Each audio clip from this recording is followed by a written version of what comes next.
విఘ్నేశ్వరుణ్ణి పొద్దున్నే ఒక్కసారి చూసి నమస్కారం చేస్తే చాలు. అది లోకంలో ఎక్కడా లేని విశేషం.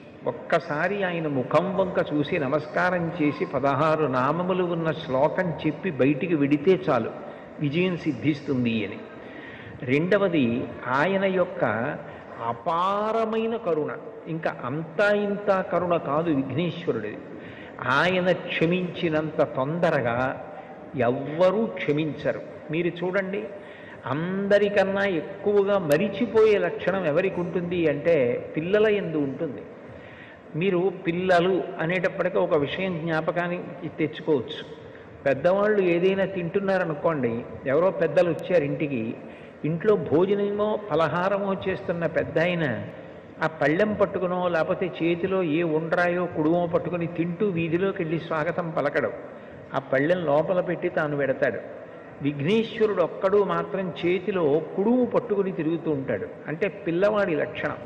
పిల్లవాడు చూడండి, తాతగారు ఎవరో పెద్దవాళ్లతో మాట్లాడుతుంటే వచ్చి తాతగారు తాతగారు అని విసిగిస్తాడు.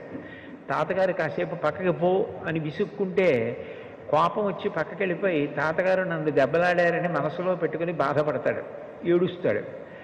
వాళ్ళు వెళ్ళిపోగానే తాతగారు పిలిచి ఎవరే ఇదిగో ఈ పండు తిను అంటే మళ్ళీ పరిగెత్తుకుంటూ వచ్చేసి తాత తాత తాత అంటూ ఒళ్ళోకి ఎక్కి కూర్చుని తాతతో కబుర్లు చెప్తాడు. అంటే ఆయన మనసుకి కలిగినటువంటి కష్టాన్ని చాలా తొందరగా ఒక బాలుడు ఎలా మరిచిపోతాడో అలా మరిచిపోయి క్షమించగలిగినటువంటి గుణం, అనుగ్రహించగలిగిన గుణం విఘ్నేశ్వరుని యందు ఉంది. అందుకని ఆయన బాలరూపంతో ఎప్పుడు చేతిలో కుడుము పట్టుకుని తిరుగుతూ ఉంటాడు. అది కారణం. బాలగణపతి అని ఎప్పటికీ ఆయన పరమశివుని యొక్క పెద్ద కుమారుడు. తమిళ దేశంలో పిళ్ళయార్ పిళ్ళయార్ అంటుంటారు. అంటే పెద్ద కొడుకు పెద్ద కొడుకు. ఎప్పటికీ అలా పెద్ద కొడుకు ఒక పిల్లవాడిగా ఉండిపోవడానికి కారణం ఏమిటంటే ఆయన యొక్క క్షమాగుణం. ఇది రెండవ లక్షణం. ఇక మూడవ లక్షణం ఏమిటి అంటే విఘ్నేశ్వరుణ్ణి స్మరించినంత మాత్రము చేత విఘ్నము తొలగిపోతుంది. విఘ్నము అంటే పరమ ప్రమాదకరమైనది. అది కార్యహంతి, అంటే ఇక కార్యము జరగకుండా చేసేస్తుంది. ఏదో కష్టపడితే కార్యం జరగడం కాదు, అసలు ఇక ఆ కార్యం జరగదు, అర్ధంతరంగా ఆగిపోతుంది. అట్లా కార్యం ఆగిపోయింది అంటే విఘ్నేశ్వరుని యొక్క అనుగ్రహం లేదు అని గుర్తు.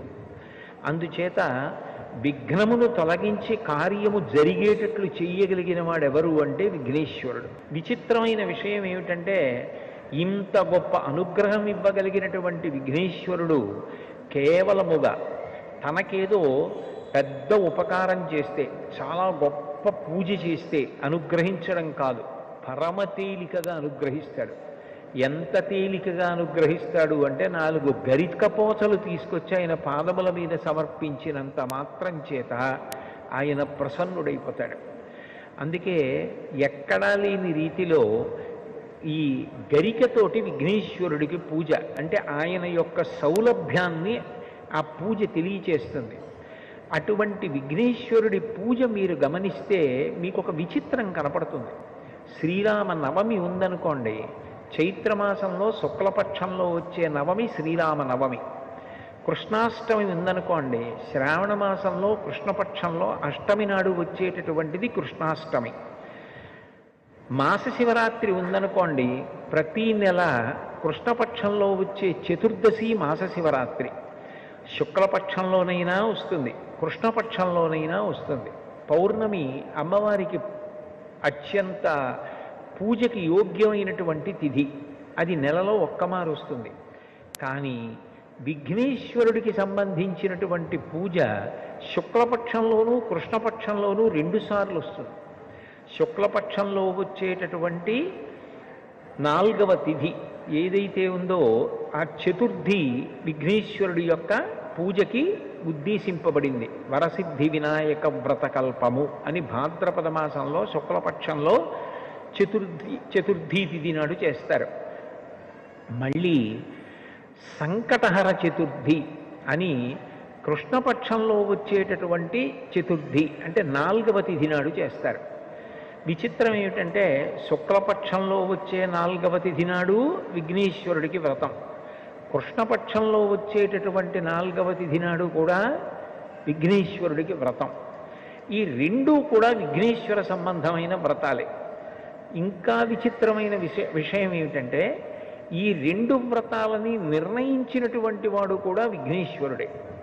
ఇవి ఇట్లా జరగాలి, ఈ కల్పం ఇట్లా ఉండాలి, ఇటువంటి కథ చెప్పుకోవాలి అని దానికి నిర్ణయం చేసినటువంటి వాడు కూడా విఘ్నేశ్వరుడే.